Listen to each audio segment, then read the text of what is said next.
Hello everyone. आज की इस वीडियो में हम डिस्कस करना चाह रहे हैं अपना S A number 330, that is audit execution. Audit execution को बताने से पहले थोड़ा सा एक ओवरव्यू अगर मैं दूं तो ये होता है हमारे ऑडिट प्रोसीजर। कौन कौन से होते हैं? एक तो होता है हमारा RAP and other one is FAP. इसको एक और नाम से बोलते हैं, that is responses to assess risk. यानी कि अगर हमने कोई रिस्क को असेस किया है तो उसको कैसे रेस्पॉन्सेस करना है, उसको कैसे रेस्पॉन्ड करना है, तो इसी को बोलते हैं। ये एज पर एसए 330 ही होता है। इस टाइप के फर्दर पार्ट भी बनते हैं, जैसे कि टेस्ट ऑफ कंट्रोल्स होता है जिसको हम कंप्लायंस प्रोसीजर भी बोलते हैं, और एक आता है सबस्टेंटिकल एनालिटिकल रिव्यू, और फिर इसके अंदर आता है टेस्ट ऑफ डिटेल, और एक अंदर आता है एनालिटिकल प्रोसीजर। तो ये एक तरीके से सब वो 4 टाइप बनता है। फैप बनता है, फैप को बोलते हैं बस इतना है, रेस्पॉन्सेज टू असेस रिस्क, और ये एसए 330 के अंदर ही आता है। कैसा आता है वो भी 2 मिनट में आप समझ जाओगे, बस मेरे को 10 मिनट का टाइम दो। सबसे पहले ऑडिट एसए 330 ऑडिट एग्जीक्यूशन। इसके 3 की फेजेज हैं। सबसे पहला एग्जीक्यूशन होगा, फिर risk control, evaluation and testing. Risk control का इवैल्यूएशन भी होगा एंड टेस्टिंग, एंड लास्ट में क्या होगा, हम इसको रिपोर्ट कर देंगे। कैसे रिपोर्टिंग करेंगे? तो रेस्पॉन्सेज टू असेस रिस्क तो हो गए। सबसे पहले समझा एग्जीक्यूशन प्लानिंग। प्लानिंग को कैसे आप समझ में बात को, ऑडिट है, अभी आपने ऑडिट कमेंस नहीं किया, यानी कि आपने ऑडिट अभी स्टार्ट नहीं किया है, इससे पहले बोल रहा है ये, इससे पहले कि prior to the audit commencement of audit, इससे पहले आपको क्या करना है, आप एक रोड मैप बना लीजिए। क्या करें? प्रिपेयर अ रोड मैप, जिससे आपको क्या हो जाए, timely and quality audit results आ जाए। तो ध्यान रखना जी, अभी ऑडिट कमेंसमेंट पे है, कमेंसमेंट ऑफ ऑडिट, अभी ऑडिट हुआ नहीं है, उससे पहले ही आपको क्या बनाना है, प्रिपेयर करो एक रोड मैप, जिससे आपको क्या मिले, एक भाई इफेक्टिव आपको एक तो ensuring timely and quality audit results आपको मिल पाए। दूसरी बात आपको वो याद है, एक ऑडिटर को अपना इस तरीके से प्लान करना चाहिए अपने उसको, जिससे वो जो भी इंगेजमेंट यानी कैरी आउट पाए ऑडिट को effective, efficient and timely manner के अंदर। वो दिक्कत दिया है, आप देख लो। अगर आपको कोई मैन पावर की रिक्वायरमेंट है, हाँ सुना, मैन पावर की रिक्वायरमेंट है, जैसे कि ऑडिट टीम होगी, qualification and the time element, तो अब इसमें चेक कर लेना prior to the commencement audit करने से पहले कि कोई मैन पावर की रिक्वायरमेंट तो नहीं है। दूसरी बात प्रिलिमिनरी सर्वे, इसको एमसीक्यू के लिए मार्क में लेकर रखा है।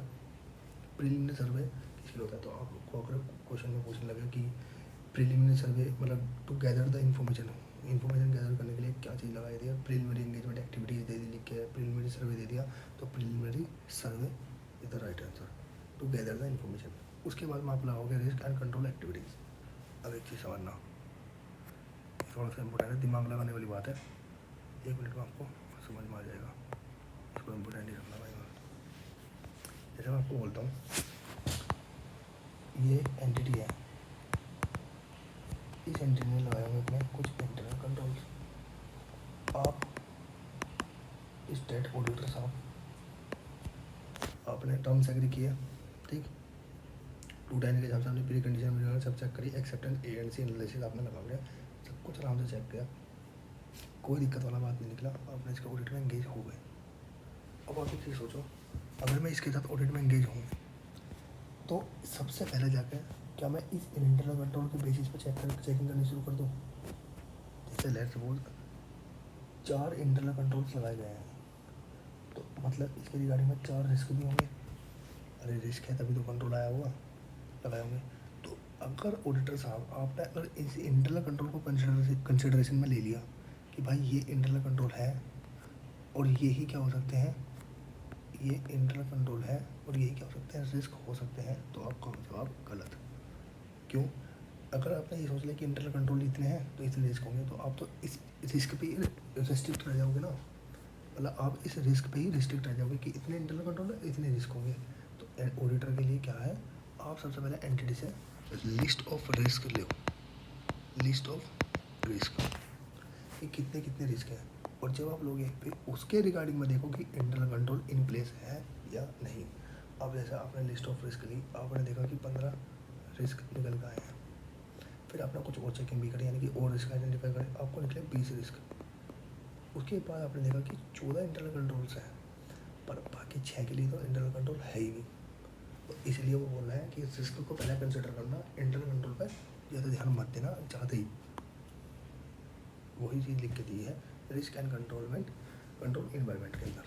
क्या दिया लिख के, देखो सबसे पहले auditor should conduct a detail risk and control assessment, वो दिक्कत वाला that is list the risk, जितने भी रिस्क हो सकते हैं उसको लिस्ट आउट करो, दैट मस्ट बी रिव्यूड, और कंट्रोल उसके रिगार्डिंग में एग्जिस्ट करता है या नहीं, ठीक है, बस इतना याद रखना। और आपकी जो मटेरियल लेवल है ना, मटेरियलिटी लेवल, वो इज लिंक्ड होना चाहिए किसके साथ में, आपके ऑडिटर्स के साथ में, बस इतना कोई बात नहीं है।